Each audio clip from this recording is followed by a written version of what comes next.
For almost 3 years, while her home city of Mosul was under occupation by so-called Islamic State Tahani Saleh kept a daily diary documenting their crimes.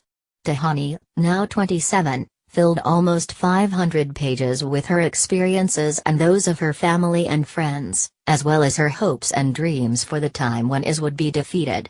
Just before our neighborhood was liberated, IS began to harass people and force their way into their homes to carry out searches. One day I took out those handwritten pages and started to reread them, and I was shocked, she said. I realized that the content could put my life and my family at risk, as well as people I had mentioned in my diary. So I had no choice but to destroy those papers. I sat down, and started to burn one page at a time. Later, I blamed myself for not hiding my diary or burying it in our garden. Although the diary is gone, Tahani remembers every word of the plan she made. Now IS has been defeated, Tahani is throwing herself into putting them in place. The young woman, who has been trained and supported by the Institute for War and Peace Reporting IWPR, is one of a new group of Moslite activists who are determined to not only rebuild the city but also help rehabilitate fellow residents traumatized by the events of the last 3 years. There are about 40 of us, we're ambitious, educated, respectable young people who love their city and fellow human beings, and want to have a decent future, she said. Tahani's own priority is to ensure that young women like herself can get involved. We live in a culture in which women think it's improper to speak up, or to work outside the home or lead a campaign, which is not true. I know girls who are very strong and motivated, but are scared of harassment or are being forced to stay at home by their families. People need to know that being a girl is not shameful, she continued, arguing that a culture of fear and repression was the very condition that helped IS come in. So when Tahani got involved with an ambitious scheme to restore Mosul University's library, which was destroyed by IS during the occupation, she delighted in encouraging other young women to defy gender stereotypes.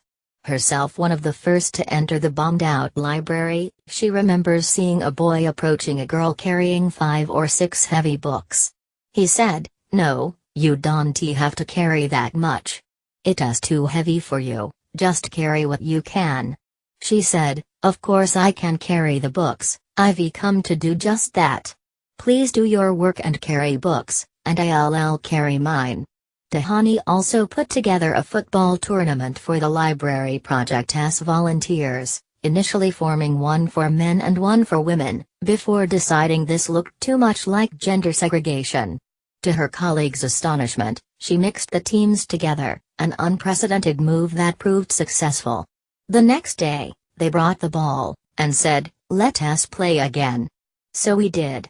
Tahani said that it was not just Mosul's physical fabric that needed rebuilding, it was crucial to harness young people's enthusiasm for freedom in the first few months of liberation. So we started with cultural events, books, music, festivals, colors, painting, photography.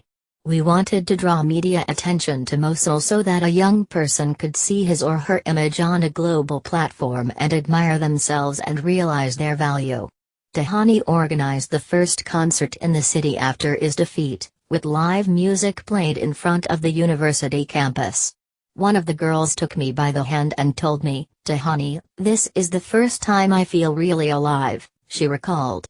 And together with some friends, Tahani set up a Facebook page called Women of Mosul, a place where they could air views and share ideas for projects. The work by young Moslites like Tahani seems to be gaining some traction.